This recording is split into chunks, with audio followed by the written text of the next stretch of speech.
first webinar for 2015. Hope everyone had a nice Christmas break, etc. And no doubt it's all forgotten now. We're back to work and things are back to normal. So what we're going to look at today is primarily about how to do the updates for Donman, how the whole process works, and we'll go from scratch. So normally the first thing that you'll receive is an email notification that'll come through, and it'll say that, something like this. So you'll get the email to say there's two links on there, one that says here's the instructions for doing the actual update. And once you've done one or two of these updates, so they are very simple, and the instructions are pretty much the same. It's the version number and things like that, the actual system itself, that will change. So for most cases, you would click on the second link here. Once, if you've got the instructions, or if you said, look, I'm happy, I don't really need the instructions, you can click on the link here, and that will then take you to the support page, where you would then enter your username and your password. So once you've logged into the support page, and if you haven't got access to the support page at the moment, there is an option on here that says request access, and that will then take you to another page where you fill out your details, etc., and put in a username and password. And when that goes through the mechanism, someone will send you an email later after the actual record's created in the database, and from there on you'll be able to go in and get technical support. If perchance you're stuck in the health system, and not stuck in the in the health system, but if you're in the health system, because of their mechanisms, a lot of the browsers that you'll be using are still Internet Explorer 8. And if you've got that, when you try and use the support portal, there's parts of the screen that just don't work because Internet Explorer 8 is old technology, and Microsoft have stopped supporting it, the same as they've done with Windows XP. And as such, most of the new websites that are developed are also not supporting that.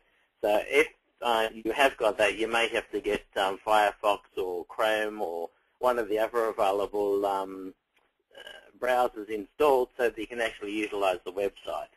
Okay. So once you log in, you can then click up the top here, you'll have releases, and you'll have Donman releases. So you can either click there, or you'll see next to this purple circle here with the arrows on, it's also got releases. So you can click on either one or the other options, and you'll then be taken to the screen that'll look something like this. So in this case, this is the screen for the 7.11 update. And the two links on here, the first one will be if your current version is one number less, so it's basically 7.5.11, then you can download the smaller update, and all of the text that's in here will sort of tell you that that's what you have to do.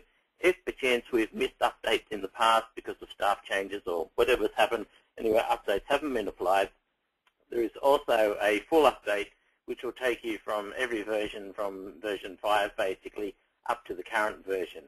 If you are using a very old version of Donman that still has sort of the version 4, so it'll be version 4 point something or other, you can't use these updates because it's only for the current system with the new menus. Okay. So, but everyone, and I think most organizations now are on 7 point something. So it might be 7.4 something or 7.5 something, but the full update will take you from any version within that realm up to the current version of Donman. So once you click on the link, so you'll see the two links, there's the one here which will take me to the 7.511 zip or to the 7.511 full update zip. When you click on it, normally it'll come up on your browser, depending which browser you're using, to say do you want to open or save the file. So if you open the file, it'll basically open directly with whatever you're using to open zip files. Normally we would recommend that people have something like this one here where I've got 7-zip installed, or WinZip, or some program rather than just the default Windows. It opens up like a normal folder and you can copy and paste the files. The reason for that is that if I install an update into a system and the file's in use, the Windows mechanism doesn't tell me that there's a file in use and it couldn't override it. It just blindly goes through, which just about all of the other programs that we do will go through and say, I couldn't overwrite this file, and show you the file. Okay? Because if I can't get the whole update extracted without an error, then I'm going to have some problems when I start Donman itself. Okay? If you're not sure where Donman is on your network in order to extract the files, on your shortcut you've got, if you right-click on it and then go down to Properties, when that decides to come up, okay, so there we go. Okay, so here it's showing me that on this one I've got Donman on the N drive.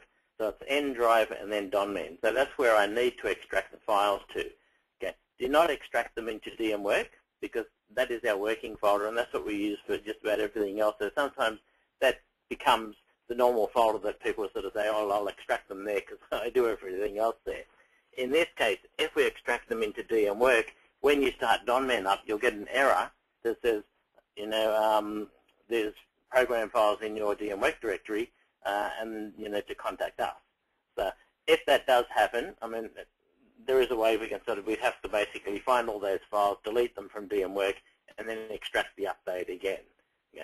So really, if we just go straight into the Donman folder, then that's going to make it a whole lot easier for all of us. Okay, so when I run Donman at the moment, and that comes up, so this is running on my very slow external drive at the moment. You can see I'm getting the little wait marks. So you can see at the top of the screen, the version tab. So I'll just log in. Okay, so up the top of this one, it's showing me that I'm on version 7.5.10, so I can do the 7.5.11 update on that. If perchance my version up here was less than that, I would then do the full update. Yeah. So if I left Donman open now and went to extract the files, I know there's going to be an error because it'll say I've got some files in use. Okay. Primarily the one you'll get will be WM32, which is the actual menu program. It'll say it can't overwrite that because if someone says, oh, look, I've closed down everything in Donman, but they're still on the menu, I'm still using the actual menu itself.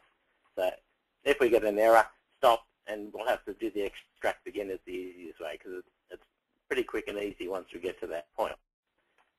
So if I then open my zip file, yeah, and as I said, in this case, I'm using 7-zip, which is a free program you can download. Whether you're using a 32-bit machine or a 64-bit machine, it's the same sort of process. So we can sort of go through and you can get that installed. Once you do install it, the first time you'd have to go into Tools and Options and just say Select All, so it will open any sort of archive file that you might have. So whether it be a zip file, a RAR file, or whatever sort of file, you should be able to open it with the program. And once you save that, next time it'll be much easier. Okay. So once I go to there, I click on the Extract button up the top. It'll then say Extract to where. So by default, it's going straight to my desktop. If I click on the button over the side here, I can now browse the computer to say this is where I need to go. In this case, it's the N drive, and then Donman. Yeah. So once I have done that for this update, when I do any updates after this particular one, I'll be able to click on the drop-down arrow here, and it will already have that as an entry to say that's a recent place that you've extracted files to. Yeah. So from there, it's showing me here's the file that I've opened. So it's, in this case, saved onto my desktop. If from the browser you just save the file, you might find that it goes into your downloads folder. So you have to then go into your either Start button into your documents basically, and then Downloads, or you might have, like I've got here just in the background, a link to the Downloads folder. So it's a little bit easier then to find the files. So once I get there, I've pointed it into the right direction. I can then click on OK, and the system's going to tell me that it already has this program in place. If I get that, that's a good sign because that's telling me that I'm going into the right location. So if I then say yes to all, it's just now going to go through and do the actual update or extract the files for the update into that folder without asking me for every single one to say, do I want to overwrite them? Okay, so as I said, if I did have Donman open, when I do this, it'll come up and say there was errors during the extraction, and do I want to see the errors? If that does happen, say yes, because we need to look at which files didn't overwrite. And as I said previously, if we do get any files that haven't been overwritten, there's a good chance the update itself hasn't been extracted correctly. Okay, so as you see on the screen here, it's just showing you all the files as it's extracting them.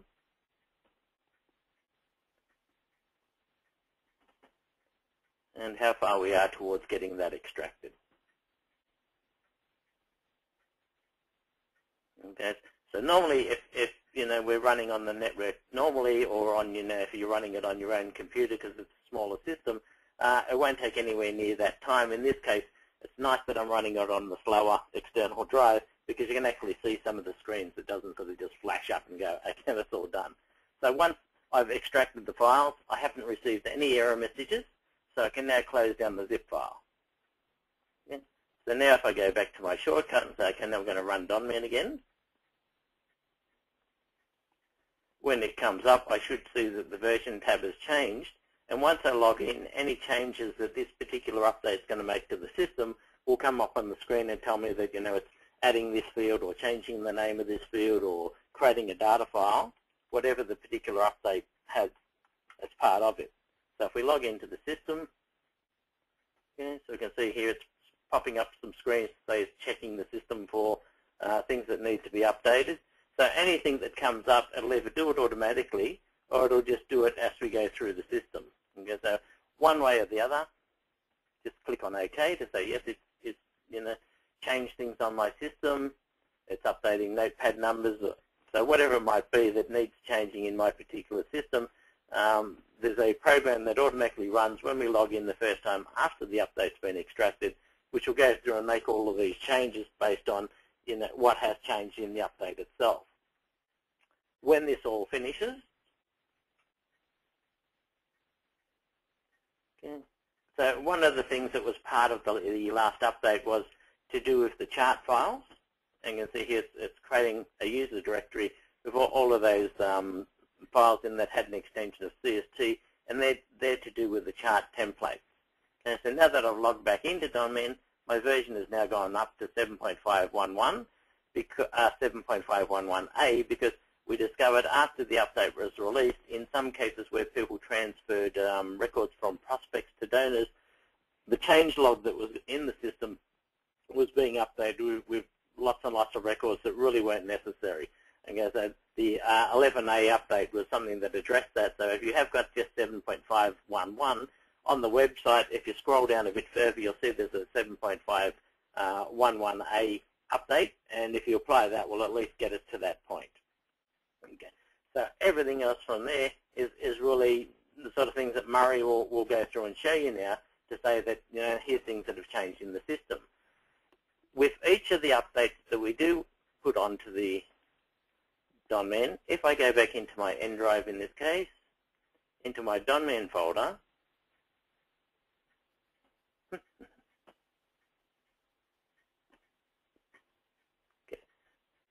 So when this refreshes, okay, so you'll see here there's a whole series of PDF files to do with changes for that particular version. So every version of Donman that we're putting out as far as the updates, since basically, as you can see, since version 5.406, all of the changes will be in the document. And if you just double-click, we'll have a list of the programs and basically what has changed. So sometimes there's custom programs that people have written, or there'll be updates to more generic programs like the Everyday Hero import, etc. So all of those changes will be listed in these documents, and you can look at that and see exactly what's changed. So that seemed to be a much easier way for us to do that rather than include it in the actual update notices, because they started to get to be sometimes 4 pages long, which people just don't read, of course. Okay. Everything from there we should be able to go through and see what's changed in any previous version. And your version on Donman, of course, should have reflected that change. Okay. So hopefully that gives people a good idea on how to do the actual updates to Donman. The process, as you saw, is fairly simple. It's really a matter of downloading the file, making sure I extract it into the actual Donman location, so not into DM work, and overriding the existing files. The update component itself, the system will do when you log in, and it'll just go through and show you any screens to say, look, I've added this field or changed this field, whatever it is, and from there you can just start the system and run it as normal. Okay, so I'll leave you with that bit and now hand over to Murray.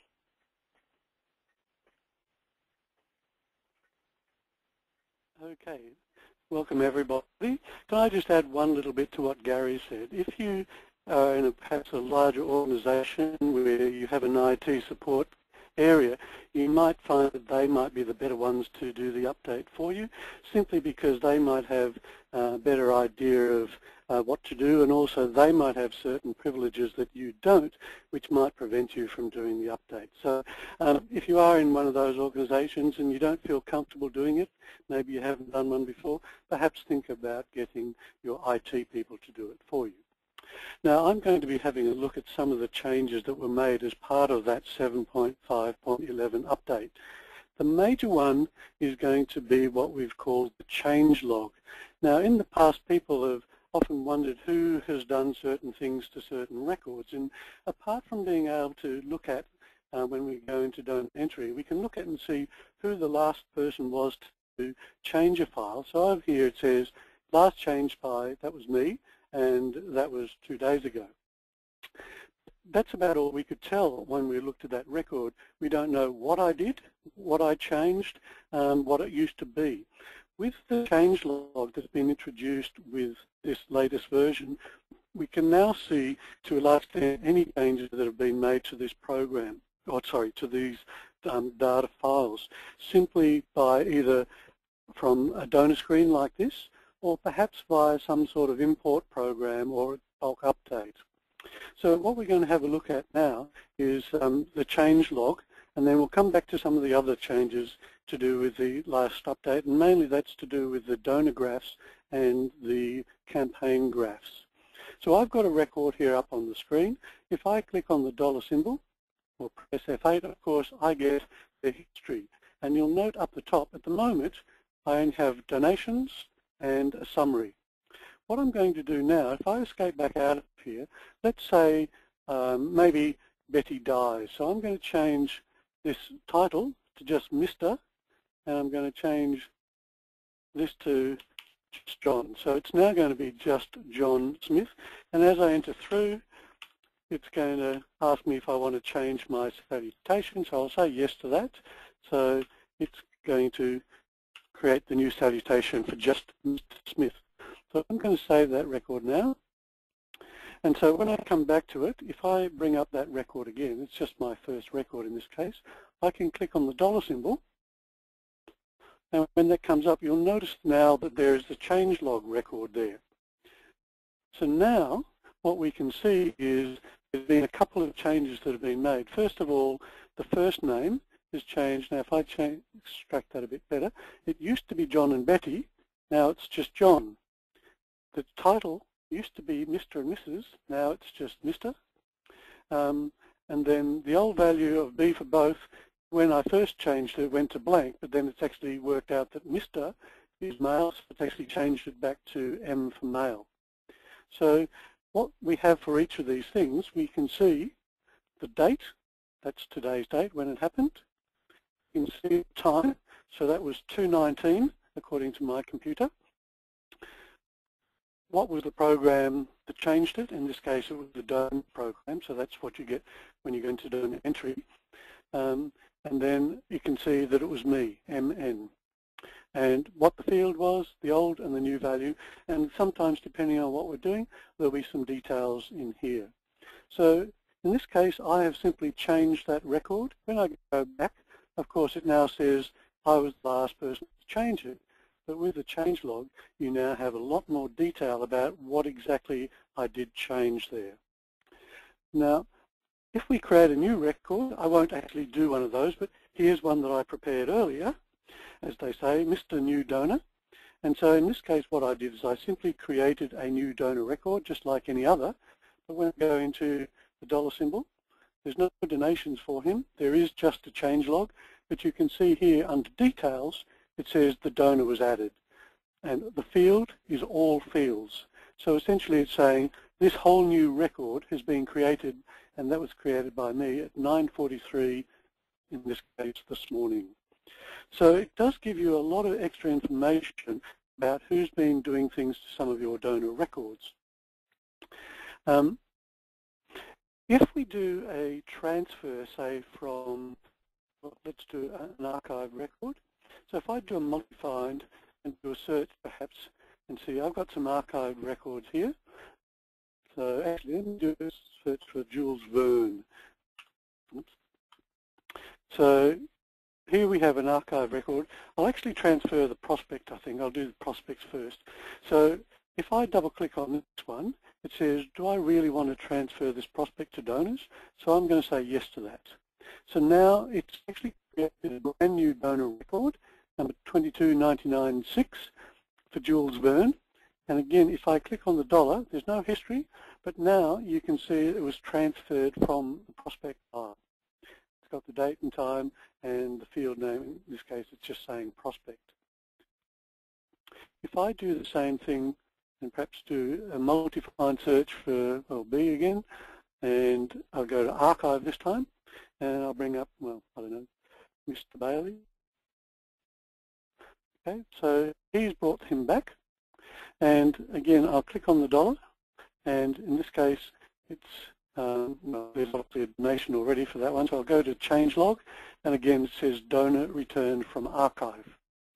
So again, any of those things where we're bringing them back in, either recreating a donor file from the archive or creating a brand new donor record from the prospect, there will be a single record, or there should be a single record to indicate what has actually happened. Now, there are other things we can do. For instance, we can merge two donor records together. And quite often when people find that there's a donor record that seems to be missing, they knew that there was a donor 123 or whatever the donor number was, and now when they go to donor entry they can't find them. It could have been archived, but it could also have been merged with another record. Let me go into housekeeping and then duplicate or checking. I'm going to go into this merge of two duplicate donor records. Okay, so I'll just say yes to the first question. Now, my first record on file is number 11, so I'm going to use that as the record to keep. So that's John Smith. I'm then going to do the next one, which is 28 in my file, someone completely different, so normally you wouldn't be merging these, but that's fine. And I'm going to say, yes, I want to merge those. Okay, so those two records have now been merged. So now if I go back into donor entry, and I look at donor number 11, when I look at the history now, and I go to changelog, you can see, first of all, that the donor number 28 was merged, I'll just expand that a little bit, merged with this donor. So we know that donor number 28, all of their records have been moved across, and that was all. But also, in this case, because donor number 28 had had 2 mail-outs, and John Smith had had 8, it's now updated that to say, well, actually now that's a total of 10 they have received. So it's actually updated that as well. So we now have those 2 changelog records for that one merge.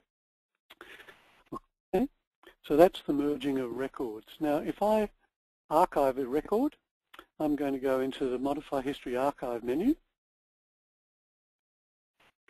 and we'll type in my password. Okay, so I'll go into here, and I'll bring up my donor number 11, my first record, and I'll say, yep, I want to archive him. So I'd press Shift F6, and I'm given the option of delete, archive, or skip. So I actually want to archive this person. So hit enter on that. I'll give it a reason. I'll say inactive. All right, that's already in there, so that's fine. Press enter to continue. And when I page down, of course, record number 11 is not there, and because 28's been merged, that's not there. So in fact, the first record that comes up is number 71. Now, I can go into the archive file and look for that donor. So if I go to archive and view edit archive records, I can bring up number 11, and I can see that he's inactive. So if I know that he's been archived, I can actually go in there and I can look at the changelog, and you can see that the last thing done was donor archive. It's to John Smith, reason, oh, I can't actually get across to that quite, but reason inactive. Okay, so if you know that they've been archived, you can just look them up via the archive system. However, sometimes you don't know what's actually happened to them. When you do the update, there should be a change to your housekeeping menu so that there's now this new option that says View Donor History. Now what this will enable you to do is to type in the donor number of anybody that you want, and it will show you the history as if you had brought up their donor record and pressed F8 or clicked on the dollar. So if I click on or type in 11 and press enter, I now get their history for donor number 11, even though I haven't actually had to look for number 11 in either the donor or the archive file. So again, I can go to the changelog and I can see the reason why, and it goes, oh, he's been archived. So you may then choose to bring that person back or do whatever it is you need to do with them. In the case of the merged records, when I did that merge, that donor number 28 no longer exists at all. That donor record has disappeared and all of that person's history has moved across to that donor 11. So if I'm looking for donor number 28 and I can't find it, I can again go to view donor history and I can type in 28. Now all the other bits and pieces of history, such as any donations, contact records, etc., will have been moved over to donor number 11. And if I had made any changes to donor 28, such as name or address, those changelog records would also have been moved across to donor number 11. However, when we do that merge, it does retain one record here. And here you can see that it's been deleted and it was merged with donor number 11. So now you have an audit trail of what actually happened to that donor. So if you may be looking at some old details, maybe it's on an end-of-day update, and you see that there's a donor number 28, but you can't find them in donors, you can't find them in archive, if you use that option to view donor history and type in the donor number, if there's any changes made, then you will be able to see what's happened. Now, of course, these changes will only be since you've done that update. So any changes, mergers, deleted, archive, anything like that that occurred prior to you installing the 7.5.11 update, you won't actually be able to see any changelog. It's not retrospective. It will only work from this time on. There are a number of other programs that have been modified as well. Things like when you import web donations. Any changes that are made to donor records will now be recorded in the changelog rather than in the actual log file that you probably would have seen in the past. And so these things are actually kept. If it creates new records, there will be a record to indicate that the import web program created those. Other programs that will also create changelog records include things like if you do a bulk code update. So if you went into, say, your Modify History Archive menu and then typed in your password and then went to the bulk utility programs and changed the password for that one, things like this bulk donors code update, you can use that to go and do things like change all of your donor type I to maybe donor type individual. All of those things will also be logged via the changelog facility. If you use the general import program, which is back in the Modify History Archive menu,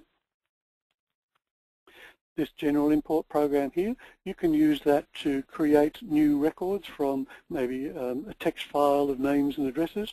That will also update the changelog facility. And any of the peer-to-peer import programs will also update that. So that includes the Everyday Hero, the GoFundraise, and the MyCause imports. Any of the things that are either changed will be updated or be recorded in the changelog, as will any new donor records that are created as well. So it's a great new facility, and for a long time people have asked, you know, how do I know what's happened to this record or who's changed what? Well, now you have that facility there, and once you've installed 7.5.11, it will create those records whether you look at them or not. So it's a great new way of looking for updated information for any of your donors on the system. So donors and archive it'll do.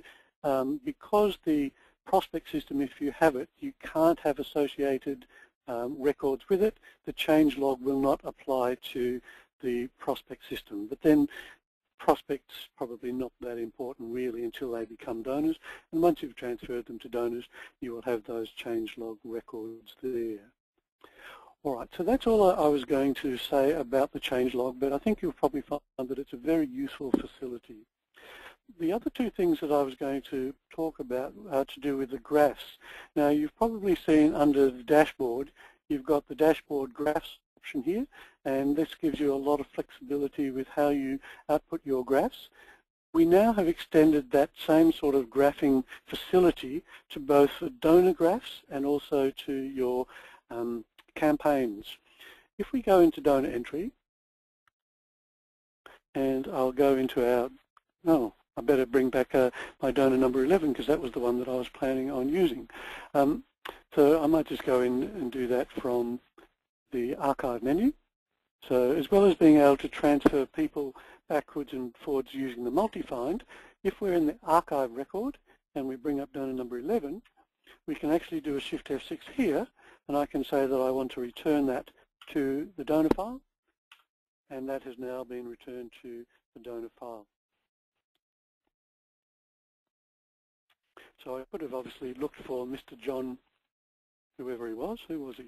John Smith, and I could have done him via multi-find and transferred him, but I just did it from the archive system. Okay, so again, let's have a quick look at his donations. So you can see down the bottom here, he's given 33 donations, and if we scroll to the bottom of this list, you can see that the date of his first donation was way back in 1994. Okay, I'll just escape out of there. So if I click on the graph button, we now have a new graph. On the old system up until and including 7.5.10, the graphs were very limited. Once you'd gone past a certain number of campaigns, if you tried to display each of the individual campaigns, it just basically threw its hands in the air and said, look, I can't do that. Now we can do that, as well as having a lot of extra options that you can use. So here we can see their history over a particular period of time. So you can see way back in 1994 they gave $200, all the way up to 2014 where they gave somewhere like about $350. There are options to actually put this detail in the bottom as well, so there are tabs in that. Now you can access the options in a couple of different ways. If you right-click on it, you have some options here, and you can choose from that. Alternatively, you can actually just double-click on it, and you get this little setup thing here as well. So there are a number of things. At the moment, you can see that I'm just displaying the graph, but if I click on Table and say apply that, oh, sorry, I should have done both, sorry. So I'll apply that. And now what we have is we have the graph as before, but down the bottom you can see the actual total amount for each of those years. Okay, now I might just okay that. Now before we get into some of the other options that are available there, when we do set up certain, I'll call them styles, we can save those and reload them up here. So up the top there you've got some graph styles. These graph styles loaded 1 to 9 are preset ones. So if I don't like how it looks, I can change the style, maybe dark background or number 3, basically showing similar sort of information, but just in slightly different ways.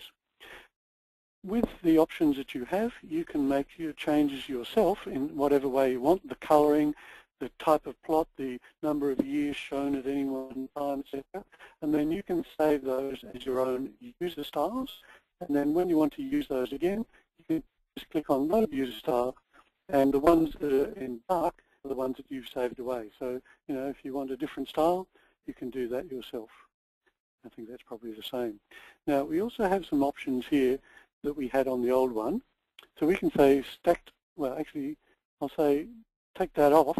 And now what we're getting is effectively a graph for each particular campaign. And down the side here, you can see a large number of different campaigns.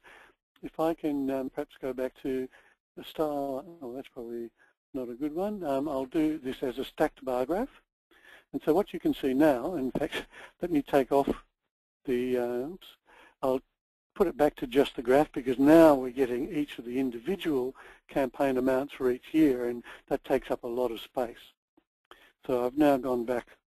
So now for each of these years, you can see what the person actually gave to by way of campaign. So in this year, you can see that there were 2 campaigns given to, 3 in this, and wow, 2014, they split their money amongst quite a large number of different campaigns. If we do double click and go into this setup, we've got the general options here where, as before, you can see we output the graph, the table, or both. You've got different things for the fonts, whether you use colors, etc., etc. With the plot, we have a number of different types of plot down here. I quite like points plus spline, so if I apply that, well, I probably should actually go back to where I've got the cumulative one. And so now you can see a nice little graph where it's got a smooth curve between them. You can have it done just as lines if you want. So rather than points plus spline, we just do points plus line, and now we get the straight lines between those. Okay, with the subsets, you can actually say, look, I only want to have 12 years at a time, and then you'd be able to scroll through those. You can choose particular years. So at the moment, we're getting all 21 years, but we could say select, and then we could just output particular years rather than outputting them all. You've got options for your access, fonts, colors, and styles and things like that. So it does give you a large array of different things that you can have to create the report or the graph in whatever way that you would like. So this is for a particular donor. When we next have a look at the graphs for the campaigns, we'll see very similar options. So once you know how to do one, you'll be able to do them all. In fact, what we've gone through there is pretty much the same sort of options that you have when you go to your dashboard graphs as well. So I'm now just going to pop into campaign setup. Now at the moment, I can right-click on these 2 buttons here. These raffles and volunteers are what we have as user buttons, and by right-clicking on it, it's brought up my setup, which is the campaign setup button. And when I click on that, that takes me to the campaign setup menu. However, if that's not already set up for you, what you can do is you can go to main menu, go into your system, fundraising, and if you right-click on campaign setup, there's the option to go to properties, and then you can set as top start menu user button, which is what I've already done for mine. If I click on that, I'll use campaign setup, I save, and I go OK. So even if that wasn't already set up, that is now set up. Anyway, I'll go into campaign setup. I'm going to campaign code. I've got a campaign called general. So if I just type the first few characters of it and hit enter, that now brings up that particular list. Now you can see this is a very big campaign. We've had 16,500 donations for it. So when I click on the graph, it's going to take a little while. It's come up with a bit of an error here. It says that there are some donations where there's no date, so they're going to be excluded from the graph. So that's probably some data from a really long time ago. But just looking at our general campaign, you can see the trend. So it was pretty big, it dropped down, it rose up a bit, and now it's sort of dropping off again. So it's a good way just to get an overall feel for that particular campaign. And again, we've got all the various options there that you might want in terms of the plot.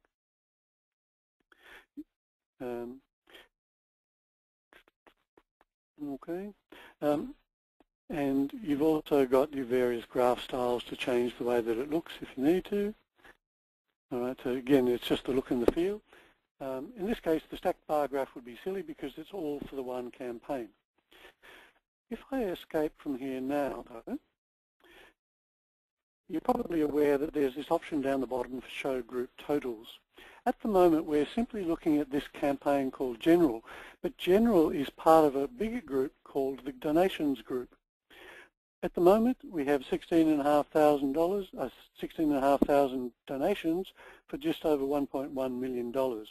When I click on the Show Group Totals, it's now jumped up to $27,000 for almost $2.5 million, because all campaigns that are part of this donations campaign group have now been summed together in our stats in the middle. But while it's in that mode, when I click on the graph, it's actually doing all of those campaigns together now and group them. So if I now go to options and do a stacked bar, combined and then stacked bar graph, now you can see which particular campaigns actually comprise the total for each of those years for that campaign group. So it's a great way of just looking at the whole campaign group to see just exactly where the money's coming from. So again, all of the options are available to you here, and very useful for all of those sorts of things. Now, there's probably a few other options that have been changed with the updates, but those ones that I've mentioned have been the major ones. And the other ones, like Gary mentioned, if you go into your Donman directory and have a look at the change PDF for that particular version, you will see an explanation of any of the changes that have been made to the various programs. So that's where I'm going to conclude. So I'll hand back to Marla for any questions at this point in time.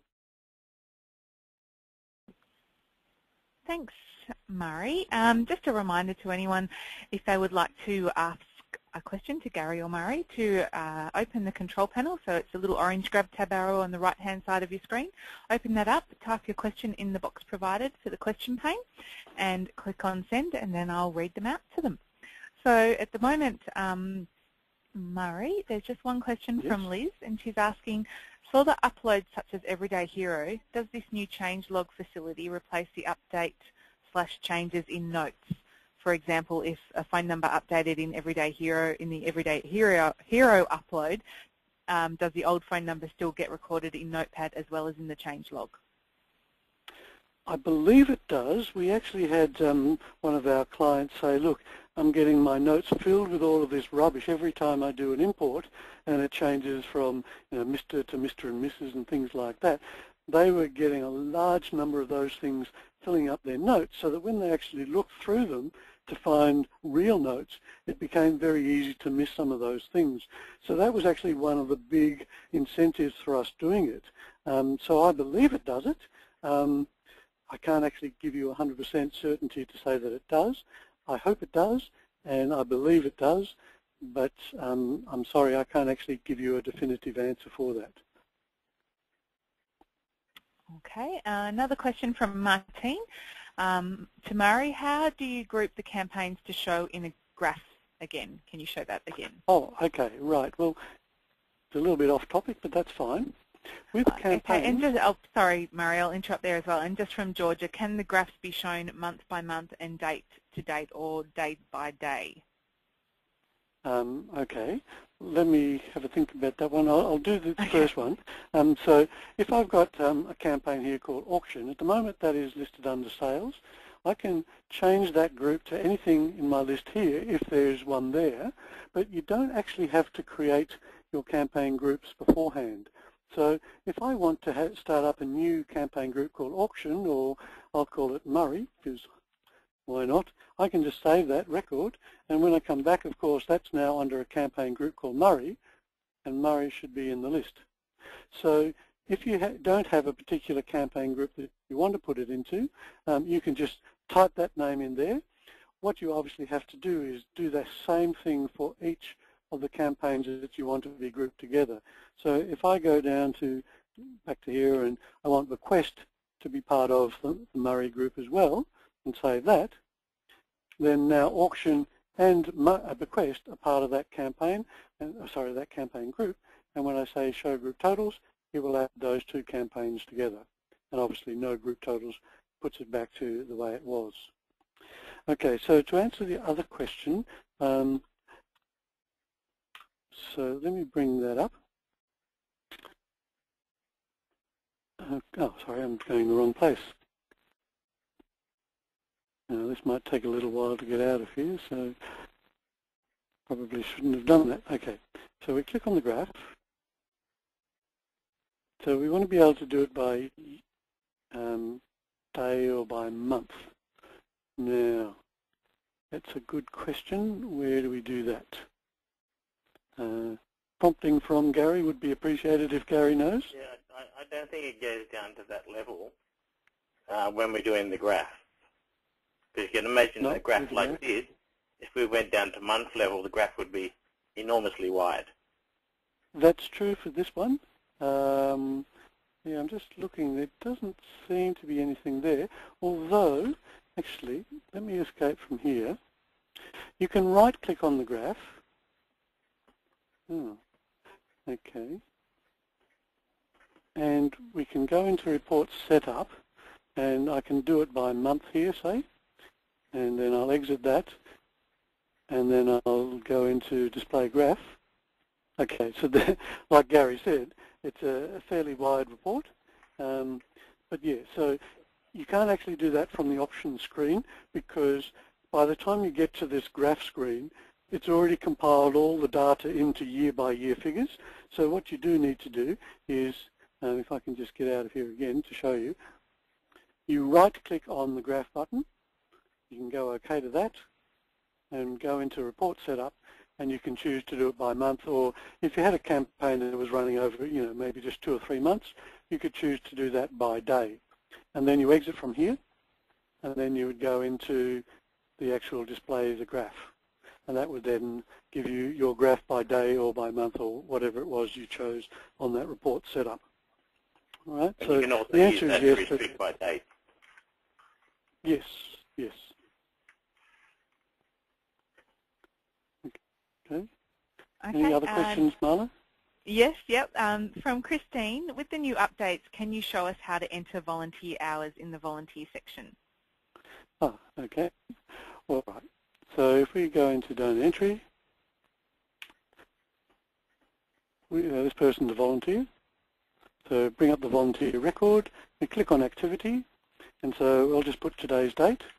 I'm the person entering it. Oops. Work area, I don't know what I've got actually. I think I've got, all right, so I'll say kitchen.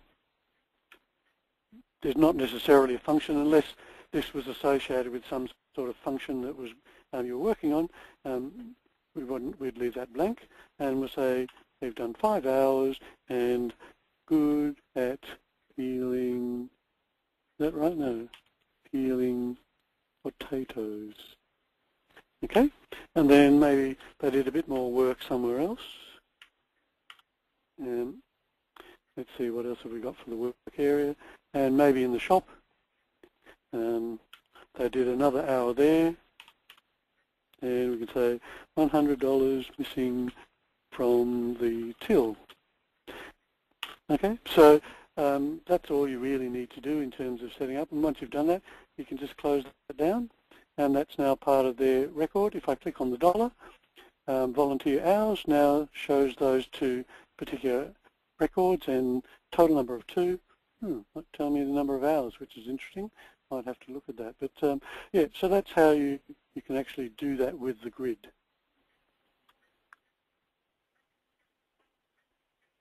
Okay, that was the last question for the moment. So I might just remind anyone, if they do have some further questions, you can type them in now, but we'll follow up with you offline afterwards. So they do get saved and registered so we can follow up with you. So we might leave it there. So thank you, Gary and Murray, for today's webcast, and thank you for everybody for joining us today. Our next webcast is scheduled for Tuesday the 17th of March, so we're back to Tuesdays from next month at 2 o'clock. That's Australian Eastern Daylight Savings Time. So look for you in your inbox for further details about that shortly. And also you'll find a recording of all of our webcasts on the Donman website at donman.net.au under the What's New section. This webcast will be up there shortly as well. So if you do have any further questions about the webcast today, you can email us on our main email address, which is info_donman@advsol.com, or say that again, feel free to give us a call as well. And lastly, just to plug, next week Gary, along with Colin Bryant, our country manager, will be at the FIA conference in Brisbane. So if any of you are heading there, we'd love to hear from you and meet with you. Details on making an appointment with us or joining us for drinks. We're putting on a drinks on the Thursday night.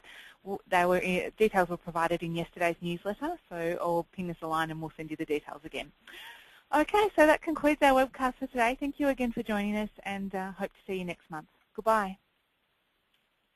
Bye now. Bye.